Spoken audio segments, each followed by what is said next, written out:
बेटा, अगर जमीन न छुड़ाई गई तो सरकार की लाल झंडी लग जाएगी,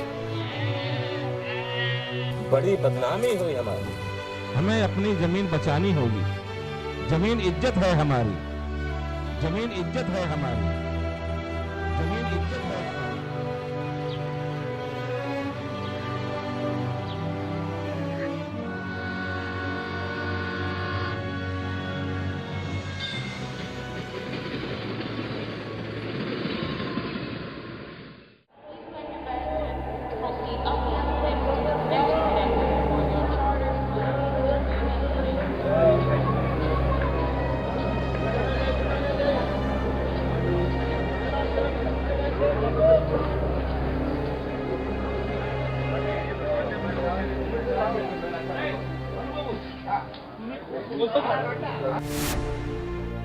वो भरे शहर की भीड़ में अकेला था, लेकिन वो जानता था उसे क्या करना है और वो उसने किया।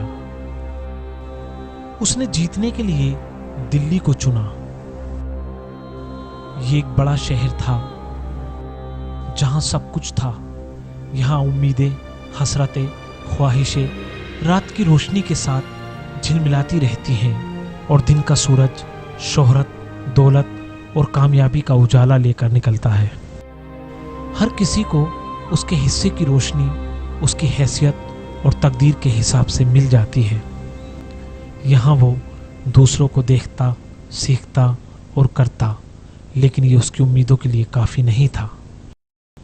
दिल्ली के फुटपाथों, लंबी सड़कों, चौड़े बरामदों की गुजर बसर वासु को जिंदगी के नए सबक सिखा रही थी।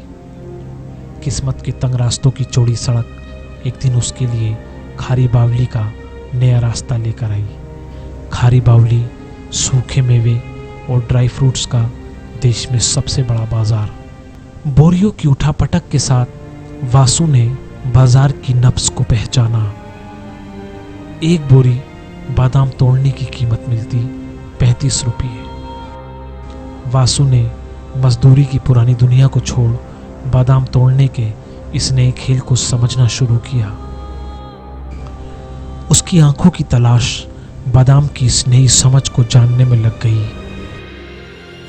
उसने अपना रात दिन मजदूरी की तंगलियों से निकालकर बादाम के गोदामों को सौंप दिया और बादाम का खेल अपने नए नए रंग वासु को दिखाता रहा। वासु ने दिन रात एक कर बादाम तोड़ने के इस काम को नए नज़रिए से सोचा और करना शुरू किया।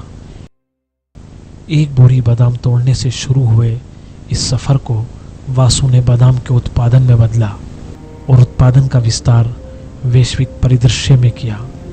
अपने पिता की गिरवी रखी ज़मीन को छुड़ाने के लिए गोंडा के एक छोटे से गांव से निकला बड़ी उम्मीदों और हसरतों वाले वासुदेव ने रच दिया था बादाम के शहर का ताना बाना। पूर्वी दिल्ली का करावल नगर एशिया भर में बादाम की आपूर्ति के सबसे बड़े उत्पादकों में से एक माना जाता है। बादाम के ऐसे नगर को बसाने के पीछे थी एक विलक्षण सोच जो हमें बाधाओं से पार निकालती है, सोच जो हमें बंधनों से मुक्त करती है।